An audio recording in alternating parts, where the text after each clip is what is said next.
नमस्कार, स्वागत है आपका। आप देख रहे हैं SBCN न्यूज और आपके साथ मैं हूं वैशाली व्यास। आइए बुलेटिन की शुरुआत करते हैं इस वक्त की अहम खबरों के साथ।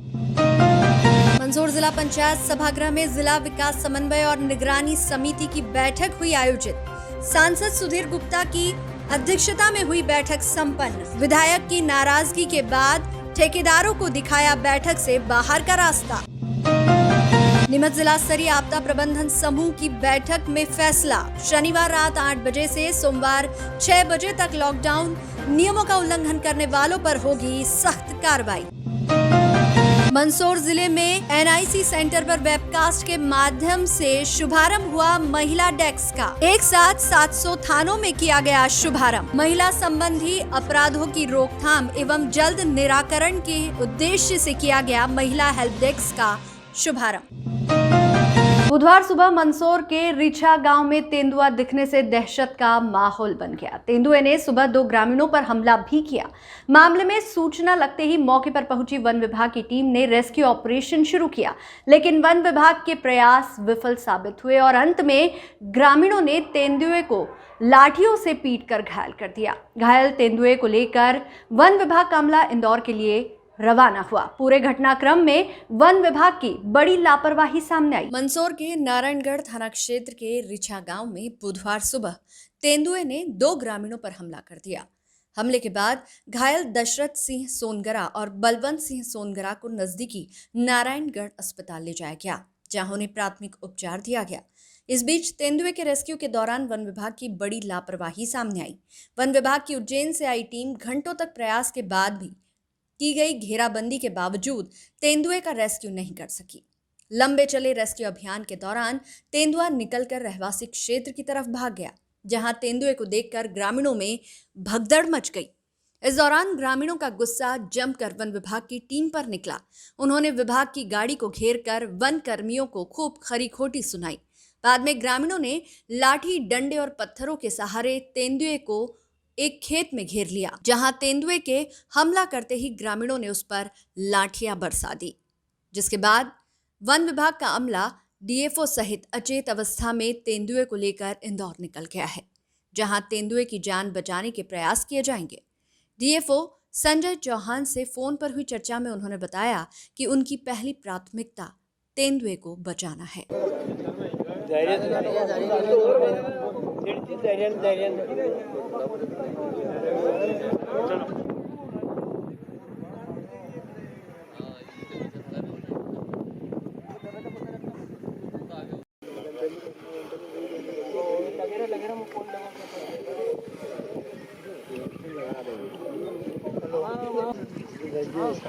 और छड़ी है ना, बड़ी है।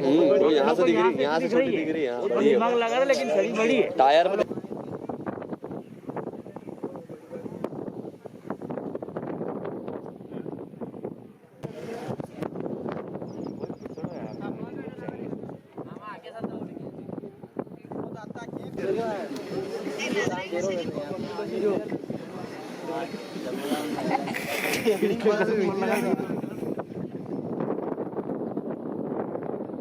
गाड़ियों में इतनी हलचल होने के बाद तो अरे फिर वही बात, हवा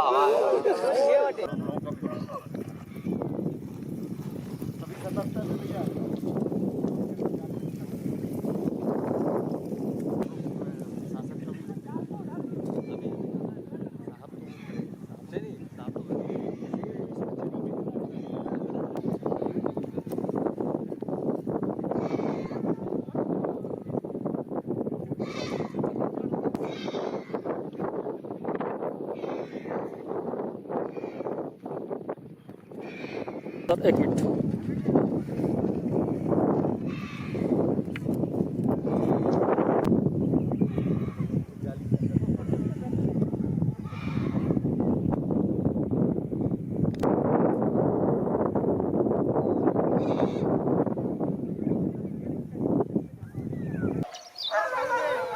ऊपर छलांग लगा देगा। ऊपर भी आप सब लोग वहां से हट जाइए। नीचे वाले जितने हैं सब हट जाइए।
गुरुवार सुबह 10 बजे करीब मनासा थाना प्रभारी कन्हैया लाल डांगी ने खुलासा करते हुए बताया कि मुखबिर की सूचना प्राप्त हुई थी कि कुंड खेड़ा के पास एनडीपीएस एक्ट में 2 प्रकरण में फरार इनामी तस्कर रुका हुआ है। मनासा पुलिस टीम ने मुखबिर की सूचना पर कार्रवाई करते हुए एनडीपीएस एक्ट में फरार आरोपी दलसिंह पिता नाथू बंजारा उम्र 41 वर्ष निवासी मांगरोल चौक थाना नीमच सिटी से गिरफ्तार करने में सफलता मिली। दोनों प्रकरणों में 2500 रुपए इनाम घोषित किया गया था। उक्त कार्रवाई में मनासा थाना प्रभारी कन्हैया लाल डांगी व उनकी टीम का सराहनीय कार्य रहा। मनासा के एनडीपीएस के 2 अपराध, जिनमें एक आरोपी फरार था जिसका नाम दल सिंह पिता नाथूलाल बंजारा उम्र 32 साल निवासी ग्राम मांगरोल चक थाना नीमच सिटी का रहने वाला है, जिसकी गिरफ्तारी पर पुलिस अधीक्षक महोदय द्वारा 2,500 रुपये कुल 5,000 रुपये का इनाम गिरफ्तारी पर घोषित कर रखा था। उक्त आरोपी को पकड़ने में हमारी टीम को सफलता मिली है, जिसमें फरार आरोपी दल सिंह बंजारा को गिरफ्तार कर लिया गया है। उससे पूछताछ की जा रही है और उसको न्यायालय में पेश करके पुलिस रिमांड लिया जाएगा। पुलिस रिमांड लेकर के उससे आगे पूछताछ करेंगे कि उसका केस में क्या रोल थे और उसकी क्या संलिप्तता थी और कई और लोग केस में संलिप्त तो नहीं हैं। इन बिंदुओं पर हम जांच करेंगे। जांच के बाद जैसे भी तथ्य आएंगे वैसी कार्रवाई की जाएगी। गुरुवार को मंदसौर जिला पंचायत सभागृह में जिला विकास समन्वय और निगरानी समिति की बैठक आयोजित हुई। बैठक की अध्यक्षता सांसद सुधीर गुप्ता ने की। बैठक में उपस्थित जनप्रतिनिधियों व जिला अधिकारियों के बीच विकास के मुद्दों पर चर्चा हुई। निगरानी समिति की इस बैठक में विकास के करीब 7 मुख्य बिंदुओं पर चर्चा हुई। जिले में पर्यटन को बढ़ावा देने के मकसद से किए जा रहे कार्य व चंबल पेयजल योजना, पासपोर्ट कार्यालय, गांधी सागर अभ्यारण्य में आने वाले लेपर्ड की व्यवस्था, शहर में पार्क, सीवरेज सहित कई विकास कार्यों की मॉनिटरिंग जिला कलेक्टर मनोज पुष्प, जिला पंचायत सीओ ऋषभ गुप्ता सहित जिला अधिकारियों के साथ जनप्रतिनिधि सांसद सुधीर गुप्ता, विधायक यशपाल सिंह सिसोदिया आदि ने की। बैठक के दौरान विधायक यशपाल सिंह सिसोदिया की नाराजगी देखी गई। विधायक की नाराजगी इस बात की थी कि प्रशासनिक अधिकारियों व जनप्रतिनिधियों की इस बैठक में निर्माण ठेकेदारों को आमंत्रित किया गया। विधायक की नाराजगी के बाद बैठक में मौजूद ठेकेदार को बाहर का रास्ता देखना पड़ा। विधायक ने आरोप लगाते हुए कहा कि विकास कार्यों के विलंब से बचने के लिए अधिकारी ठेकेदारों को आगे कर रहे हैं। इस दौरान मीडिया से चर्चा में सांसद सुधीर गुप्ता ने कहा कि पर्यटन की दृष्टि से भारत के नक्शे पर क्षेत्र चिन्हित है। तेजी से हो रहे विकास के चलते यहाँ के वन पर्यावरण में सुधार आया है। यहाँ पर्यटकों के लिए कई संभावनाएं बनी हैं। सरकार ने इसको लेकर 50 करोड़ खर्च किए हैं। निकट भविष्य में गांधी सागर अभ्यारण्य में अफ्रीका से चीते आने की पूरी संभावना है। इससे समझा जा सकता है कि पर्यटन की दृष्टि से ये क्षेत्र समृद्ध है। नहीं, लगातार हमारी कोशिश रहती है कि संसदीय क्षेत्र की विकास यात्रा में समस्त विभागों की मॉनिटरिंग करते रहें। पिछली बार भी जब समीक्षाओं में जो विभाग हमारे उस मॉनिटरिंग दौर से शेष बचे थे, उसमें पर्यटन की सुविधाओं के विस्तार को हमने चिन्हित किया। और हम जानते हैं कि भारत के राष्ट्रीय पर्यटन मैप पर और ये क्षेत्र चिन्हित है, और जिस तेज़ी से विकसित हुआ है, भारत सरकार ने इसको स्वदेश दर्शन सर्किट में, बुद्धिस्ट सर्किट में रेखांकित किया है। उसका प्रभाव ये रहा कि यहाँ की वन पर्यावरण की सारी चीज़ों में भी सुधार आया है। तो पर्यटकों के रुकने की बहुत सारी सुविधाओं में भारत सरकार ने 50 करोड़ से अधिक लगाया है। और निकट भविष्य में अफ्रीका से जो संभावित चीते आने की प्रक्रिया है, उस पर भी आज हम समीक्षा करेंगे कि उसको हम कहाँ तक उसको आगे बढ़ा पाए हैं। जो वल्चर संरक्षण की प्रक्रियाएं भी यहाँ आगे बढ़ी है, तो दुनिया भर के पक्षियों का अब ये बसेरा भी होने के लिए आगे बढ़ गया। लगभग मंदसौर नीमच में मिलाकर 70 के आसपास लेपर्ड भी यहाँ चिन्हित हैं। तो मैं समझता हूँ कि एक समृद्ध क्षेत्र पर्यटन की दृष्टि से होने वाला, उसकी हम समीक्षा करने के लिए आज बैठे हैं।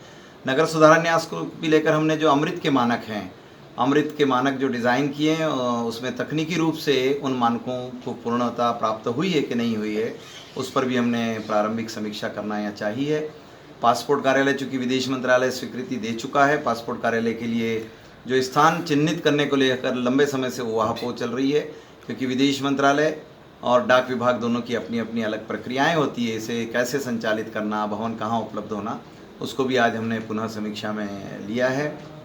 नगर बहुत लंबे समय से इंतज़ार कर रहा था, क्योंकि संसदीय क्षेत्र में अब चंबल का पानी खेतों तक, घरों तक, नलों के माध्यम से जाने की प्रक्रिया तेज़ गति से आगे बढ़ी है। मगर कुछ तकनीकी विसंगतियों के कारण मंदसौर इस से वंचित रह पा रहा था। तो उसको अंतिम समीक्षा की तरफ ले जाना कि कैसे इसको पूर्णता में कहाँ कहाँ बाधाएं हैं, उसको भी हमने आज समीक्षा में लिया है। और इसीलिए हमारा ये प्रयास है कि इन चीज़ों को नगर के विकास सुधार को लेकर, ट्रेंचिंग ग्राउंड से लेकर स्वच्छता के मानकों के अनुसार अभी 46 के लगभग वाहन, और मंदसौर में स्वच्छता को लेकर तो भारत सरकार की योजना, प्रदेश सरकार की योजनाओं से स्वच्छ हमारा शहर बने, उसको भी हमने आज समीक्षा में लिया नगर के कार्य को। इसीलिए टीएनसी, टाउन कंट्री, नगर पालिका, वन पर्यावरण और NHAI अभी निकट भविष्य में गडकरी जी के आने का प्रस्तावित है दौरा, हम चाहेंगे कि वो मंदसौर ज़िले में या हमारे जावरा विधानसभा क्षेत्र में जहाँ भी उनका दौरा प्रस्तावित हो, उसको भी, इसलिए NHAI को भी हमने समीक्षा में लिया है। और चूँकि हमारा संसदीय क्षेत्र अब राष्ट्रीय मैप पर आया है और निकट भविष्य में NHAI के विकास की संभावनाएं भी है, क्योंकि उसमें इलेक्ट्रिक से वाहन चलें, ऐसी भी एक प्रारंभिक स्वीकृति भारत सरकार की आई है। उस अनुरूप भी हमारा अपना क्षेत्र में क्या प्रगति है, उसको भी हम आज समीक्षा में लेंगे। जी की अध्यक्षता में जो मॉनिटरिंग कमेटी है, जिसको दिशा समिति बोलते हैं, उसको लेकर के 11 बजे से बैठक चल रही है और बैठक लंबी चलेगी, क्योंकि 5-7 विभिन्न प्रकार के जो विभाग हैं, अन्य ने जो जवाब है। मंदसौर के नगर पालिका की अमृत योजना जो चंबल से पानी आ रहा है, उसकी वर्तमान स्थिति क्या है, विलम्ब हुआ तो क्यों हुआ। उसी प्रकार से पासपोर्ट कार्यालय जो मंदसौर में खुलना, उसमें विलम्ब क्यों हो रहा है। तीसरा फिर हमारा जो पर्यटन विभाग है, पुरातत्व विभाग है, उसको लेकर के भी है। और विशेष करके गांधी सागर में जो चीते जो हैं, लेपर्ड, उसको लेकर के, उनकी संख्या को लेकर के 5-7 प्रमुख विभागों की आज समीक्षा हो रही है। माननीय सांसद जी की अध्यक्षता में यह बैठक हो रही है, उसकी समीक्षा कर रहे हैं अधिकारियों के साथ बैठ करके कि कोई भी योजना, जैसे दादा दाई पार्क अगर मंदसौर का पिछले 7 बरस से नहीं बन पा रहा, तो क्यों नहीं बन पा रहा, कहाँ हर्डल है, कहाँ अवरोध है। मंदसौर में जो सीवर प्रोजेक्ट है वो क्यों नहीं आ पा रहा है, उसके क्या विलम्ब का कारण है। ऐसे सारे मुद्दों पर हम यहाँ पर चर्चा करें। पोस्ट ऑफिस भी मंदसौर में पासपोर्ट को लेकर के पोस्ट ऑफिस क्यों नहीं खुल पा रहा है, उसको लेकर के जो डाकघर विभाग के जो अधीक्षक हैं, उनके साथ हम संवाद कर रहे हैं। कुल मिलाकर के 7 विभागों की यह महत्वपूर्ण मीटिंग माननीय सांसद जी की अध्यक्षता में हो रही है। और हम गुणदोष के आधार पर उन कार्य योजनाओं का फीडबैक ले रहे हैं, जो पूर्ण हो गई, जो अपूर्ण है और जिसमें विलम्ब हो रहा है, उसको लेकर के हम लोग चर्चा कर रहे हैं। देखा जाएगा कि आज की बैठक में कई सारे ठेकेदारों को आमंत्रित किया गया, इस पर आपने नाराजगी व्यक्त की? नहीं, मेरी नाराजगी स्वाभाविक थी, और मैंने बैठक के प्रारंभ में जब अधिकारियों से चर्चा करना प्रारंभ किया, जब अधिकारियों ने ठेकेदारों से सवाल जवाब करना पूछना शुरू किया, तो मैंने इस बात की आपत्ति करी है कि जिला योजना समिति की बैठकें हो या अन्य कोई भी समितियों की बैठकें हो, जो प्रशासनिक अधिकारी और जनप्रतिनिधियों के साथ होती है, उसमें आज तक कभी ठेकेदारों को यहाँ पर आहूत नहीं किया गया किसी भी मीटिंग में। आप देखेंगे, हम ठेकेदार को नहीं जानते, हम अधिकारी को जानते हैं। हम अधिकारी को अधिकारपूर्वक दबाने का कानून अधिकार रखते हैं। ठेकेदार से हम क्यों संवाद करें और ठेकेदार को मीटिंगों में हम क्यों बुलावें? अगर ठेकेदार किसी अधिकारी से परेशान है या किसी काम से परेशान है तो हमसे संवाद कर सकते हैं, हमको शिकायत कर सकते हैं। लेकिन बैठकों में अगर आकर के ठेकेदार अपना इंटरप्रिटेशन देंगे और काम को विलम्ब होने में वो अपने कोई कारण गिनाएंगे तो इसका मतलब तो कि अधिकारी बचना चाहते हैं। अधिकारी बचना चाहते हैं इसलिए ठेकेदारों को आगे करना है। मेरी आपत्ति थी, मेरी आपत्ति को सदन ने स्वीकार किया और तत्काल प्रभाव से जितने भी ठेकेदार आगे थे उनको सबको फिर बाहर करना था। नीमच जिला स्तरीय संकट प्रबंधन समूह की बैठक 1 अप्रैल गुरुवार दोपहर को कलेक्ट्रेट सभा कक्ष नीमच में आयोजित की गई है, जिसमें नीमच विधायक दिलीप सिंह परिहार, अनिरुद्ध माधव मारू, कलेक्टर मयंक अग्रवाल, एसपी सूरज वर्मा, जिला अध्यक्ष पवन पाटीदार, जिला पंचायत अध्यक्ष अवंतिका जाट, पूर्व नगर पालिका अध्यक्ष राकेश जैन पप्पू, नीमच मंडी व्यापारी संघ अध्यक्ष राकेश भारद्वाज, एसडीएम एसएल शाक्य सहित अधिकारी व गणमान्य नागरिक बैठक में मौजूद रहे। बैठक में चर्चा की गई कि नीमच जिले में लगातार कोरोना के आंकड़े बढ़ते जा रहे हैं, जो चिंताजनक है। इसी को लेकर कलेक्टर नीमच ने कहा कि मुख्यमंत्री के आदेशानुसार दुकानों पर गोले व सैनिटाइजर का उपयोग सुनिश्चित किया जाए। साथ ही इसका उल्लंघन करने पर पहली बार दुकानदार को चेताया जाएगा, दूसरी बार 1 दिन दुकान बंद, तीसरी बार गलती करने पर 1 सप्ताह के लिए दुकान बंद करने की सहमति बनी। वहीं मास्क न लगाने पर 200 रुपए की चालानी कार्रवाई के साथ 2 घंटे की ओपन जेल की सजा का प्रावधान। सतत लॉकडाउन का कोई प्रावधान नहीं, लेकिन शनिवार की रात से सोमवार सुबह तक लॉकडाउन रहेगा, जिसका कड़ाई से पालन कराया जाएगा। जैसा कि आपको मालूम है, कल पूरे प्रदेश की मीटिंग माननीय मुख्यमंत्री महोदय ने ली थी और उन्होंने कई दिशा निर्देश दिए थे सभी के लिए। इसके तारतम्य में आज ये क्राइसिस मैनेजमेंट मीटिंग रखी गई थी और इसमें चूंकि कोरोना काफी तेजी से बढ़ रहा है और काफी पॉजिटिविटी रेट भी काफी आगे आ रही है और इस तारतम्य में हम लोगों ने आज ये जो डिसीजन लिए हैं, कई सारे इसमें डिसीजन लिए गए। एक तो ये कि चालानी कार्रवाई जो मास्क के लिए की जा रही है सोशल डिस्टेंसिंग के लिए, उसको और तेजी से करने की जरूरत है, तो उसको हम लोग आज से ही इसको इम्प्लीमेंट करेंगे। और इसके साथ साथ अभी एक ओपन जेल बनाने का भी प्रस्ताव आया है, जिसमें अगर कोई नियम नहीं मान रहे सोशल डिस्टेंसिंग के तो उनको 2 घंटे 3 घंटे के लिए डिटेन करने का भी और उसमें प्रावधान रखा जाएगा। और इसके अलावा जो एक संडे का लॉकडाउन और इस तरह की और भी अन्य चीजें हैं जिससे इसके कोरोना के प्रसार को रोक मिलेगी, इसके पालन कराया जाएगा। कोरोना क्राइसिस मैनेजमेंट कमेटी की बैठक थी, उसमें माननीय विधायक भी दोनों 2 विधायक यहाँ पर थे, बाकी सब कमेटी के मेंबर्स हैं। बेसिकली कोरोना तेजी से बढ़ रहा है पूरे प्रदेश में और हमारे यहाँ भी उसी तरीके से बढ़ रहा है। अभी उतनी कोई स्थिति नहीं है, मगर हम लोग को भी उस तरीके से तैयारी करनी है। तो एक जो जिस तरीके से इसको की जाए उसके सजेशंस लिए जा रहे हैं। इसमें एक जो महत्वपूर्ण सजेशन हमारे सामने आया है कि मास्क और इस पर कार्रवाई करने के लिए और जो व्यावसायिक प्रतिष्ठान है वो सब खुला और बसे गए थे और संडे का भी इसमें एक लॉकडाउन के ऊपर निर्णय लिया गया। संडे के साथ में सभी के एक साथ में लॉकडाउन किया। सर, व्यापारियों को क्या कैसे क्या हिदायत दी गई? दुकानदारों को बस इतना कहा गया कि अपने सोशल डिस्टेंसिंग के लिए गोले अपने आप को खींच लें। अभी एक बैठक एसडीएम साहब भी लेंगे सभी व्यवसायियों की और मास्क का प्रयोग करें, जो भी उनके दुकान में आ रहे हैं उनको इंस्ट्रक्ट किया जाए। क्या निर्णय दिया गया, विशेष रूप से क्या रहेगा सतर्कता के लिए? सतर्कता के लिए तो एक तो चालानी कार्रवाई भी अब तेजी से होगी और दूसरा क्या कहते हैं, अगर ऐसा पाया जाएगा बार बार कहीं वायलेशन हो रहा है, पहली बार में वार्न किया जाएगा, दूसरी बार में 1 दिन के लिए दुकान बंद करी जाएगी, तीसरी बार में हफ्ते भर के लिए बंद कर दी जाएगी। एक ओपन जेल का भी प्रावधान किया जा रहा है, जहाँ पर अगर व्यक्ति अगर वायलेशन के साथ पकड़ा जा रहा है तो 2 घंटे के लिए वहाँ पे रख दिया जाएगा। गुरुवार दोपहर में नीमच सीएसपी राकेश मोहन शुक्ला ने जानकारी देते हुए बताया कि नीमच सिटी थाना क्षेत्र अंतर्गत रहने वाली पीड़ित महिला जिस फैक्ट्री में काम करती थी, वही के बॉस और उसके एक सहयोगी ने फोन लगाने के नाम पर महिला का मोबाइल लिया और व्हाट्सएप हैक कर लिया। इसके बाद उससे पैसों की डिमांड की गई और ब्लैकमेलिंग की गई। महिला की शिकायत पर नीमच सिटी थाना पुलिस ने मामले की जांच कर आरोपी फैक्ट्री के बॉस श्याम सुंदर कुमावत मंसूर और महिला सहयोगी नैना माली इंदिरानगर नीमच को गिरफ्तार किया। साथ ही पुलिस जांच में जुटी हुई है कि इन आरोपियों के द्वारा और किन किन लोगों के साथ इस तरह की वारदात को अंजाम दिया गया है। देखिए, एक महिला जो है ब्लैकमेलिंग का शिकार हो रही थी और वो इसे कदर तक ब्लैकमेलिंग का शिकार हो रही थी कि वो अपनी जीवन लीला को भी समाप्त करने वाली थी। इसी बीच हम लोगों को सूचना मिली, उसकी काउंसलिंग की गई और जब हमने उस बात की तह तक जाकर उसकी अनुसंधान किया तो ये पता लगा कि उसका मोबाइल जो है किसी ने हैक कर लिया है और हैक करने के बाद उसकी जो पर्सनल चैटिंग है वो उसको सार्वजनिक करने की धमकी देके उससे 1,35,000 रुपये मांग रहे थे। गरीब लड़की थी और वो ये काम जो है जब पूरा आगे जांच हुई तो उसका स्वयं का बॉस जो मंदसौर निवासी रवि है वो कर रहा था और वो एक अपनी अन्य महिला के साथ मिलके ये काम कर रहा था। तो फिर जो है उस पर पूरी की पूरी तहकीकात की गई। उनके मोबाइल में भी वो हैक किया हुआ व्हाट्सएप मिला और फिर पुलिस अधीक्षक श्री सूरज कुमार वर्मा साहब के निर्देश पर इसमें 384 और 506 आईपीसी का प्रकरण पंजीबद्ध किया गया। दोनों को तत्काल गिरफ्तार कर लिया गया है, उनके मोबाइल जब्त कर लिए गए हैं।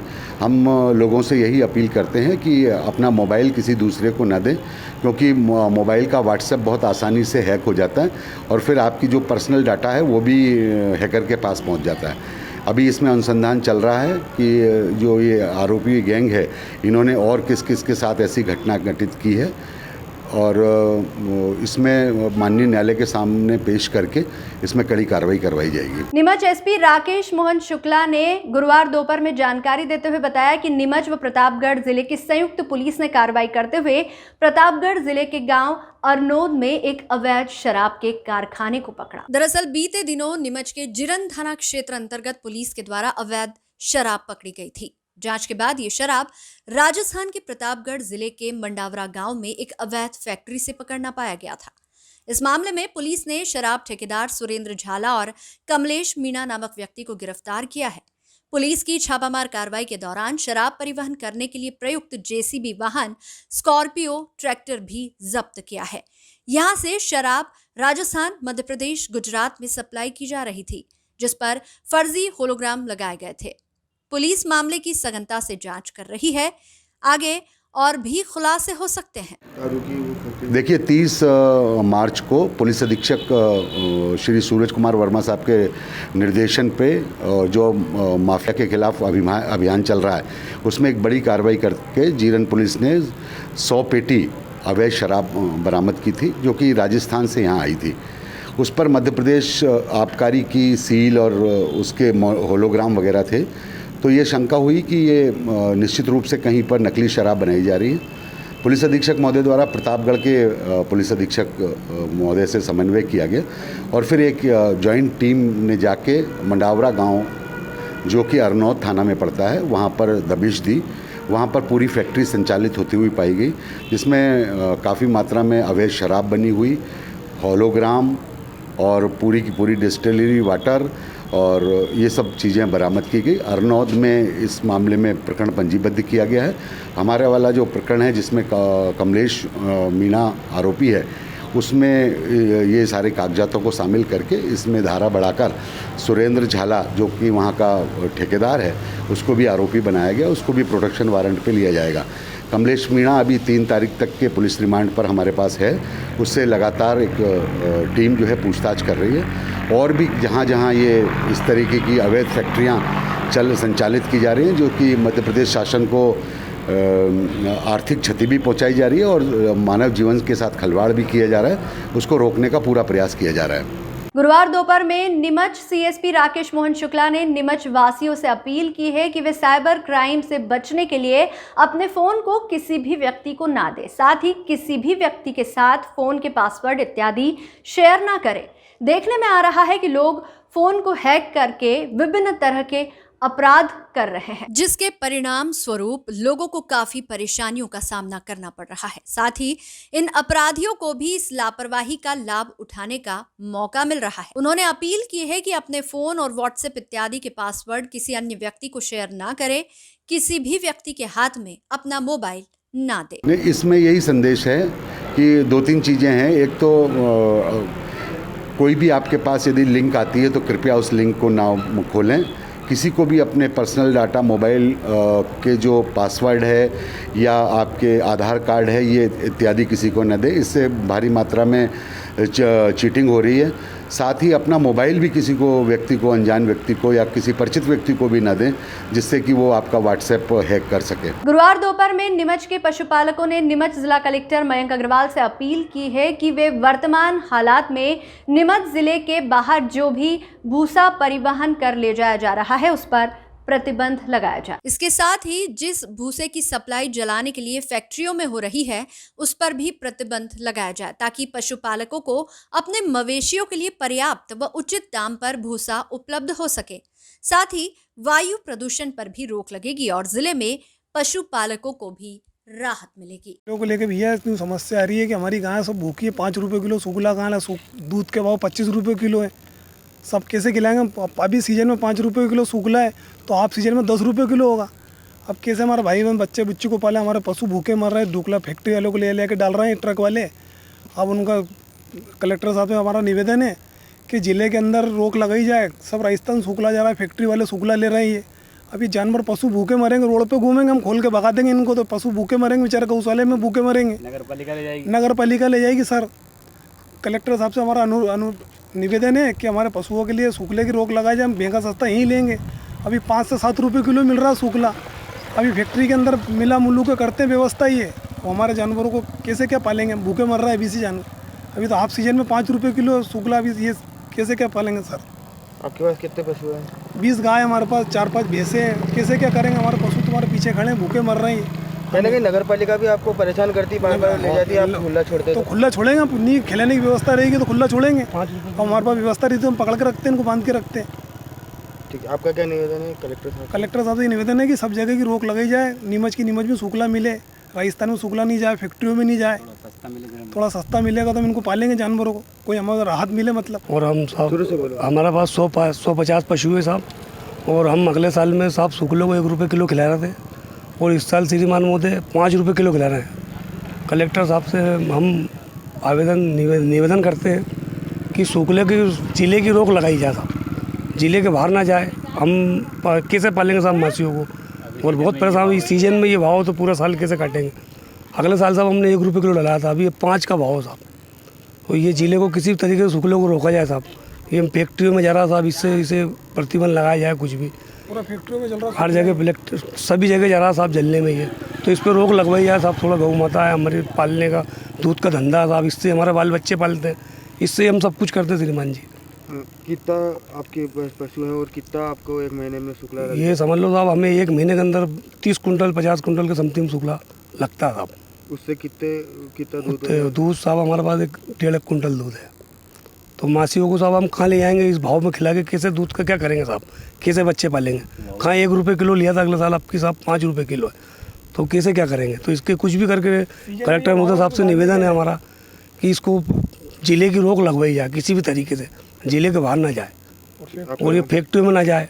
इस तरीके से इसे रोका जाए साहब। अब एक खां 4 रुपये ज़्यादा देने पड़ रहे साहब, तो हम कहाँ जाएंगे पशुपालक साहब? हमारा ये निवेदन है साहब महोदय साहब, कलेक्टर महोदय साहब से। नीमच शहर में सरपट वाहन दौड़ाने वाले वाहन चालकों की मनमानी रोकने के लिए शहर में कई स्थानों पर स्पीड ब्रेकर लगवाए गए ताकि वाहनों की रफ्तार को धीमा किया जा सके। लेकिन हाल ही में देखने में आ रहा है कि शहर के कई स्थानों पर लगा रखे स्पीड ब्रेकर टूटने लगे हैं, यहाँ तक कि इनकी कीलों से वाहनों के टायर पंक्चर हो रहे हैं। इस कारण वाहन चालकों को काफी परेशानियों का सामना करना पड़ रहा है। जानकारी के लिए आपको ये भी बता दें कि हाल ही में कुछ दिनों पूर्व नगर पालिका द्वारा खानापूर्ति करने के नाम पर शहर के कुछ स्थानों पर टूट रहे स्पीड ब्रेकर को हटवाकर नए स्पीड ब्रेकर लगवाए गए थे। जिम्मेदारों की अनदेखी और लापरवाही के कारण आए दिन दुर्घटनाएं तो हो ही रही है, लेकिन वाहन चालकों को काफी परेशानियों का सामना करना पड़ रहा है। मंदसौर जिले भर में बुधवार को NIC सेंटर पर वेबकास्ट के माध्यम से महिला डेस्क का शुभारंभ हुआ। प्रदेश के 700 थानों में एक साथ ये शुभारंभ हुआ। मंदसौर के 14 थाने इसमें शामिल। महिला संबंधी अपराधों में रोकथाम एवं जल्द निराकरण एवं महिलाओं के उत्थान के उद्देश्य से महिला हेल्प डेस्क की स्थापना की गई है। महिला हेल्प डेस्क का उद्देश्य ये है कि महिला संबंधी अपराधों में प्राथमिक रूप से त्वरित FIR दर्ज कर विवेचना करना, पारिवारिक एवं घरेलू मामलों में काउंसलिंग करना, महिलाओं को विधिक सहायता प्रदान करना, महिलाओं को स्वास्थ्य संबंधित सहायता प्रदान करना, उत्पीड़न संबंधी प्रतिकर राशि की जानकारी प्रदान करना, महिलाओं के उत्थान के संबंध में सरकार द्वारा चलाई जा रही सरकारी योजनाओं की जानकारी प्रदान करना। मंदसौर में महिला डेस्क के शुभारंभ के मौके पर जिला पुलिस अधीक्षक सिद्धार्थ चौधरी, कलेक्टर मनोज पुष्प, अनुविभागीय अधिकारी बिहारी सिंह सहित पुलिस प्रशासन के अधिकारी मौजूद रहे। इस बुलेटिन में फिलहाल इतना ही। लगातार न्यूज अपडेट्स के लिए देखते रहिए SBCN न्यूज। नमस्कार।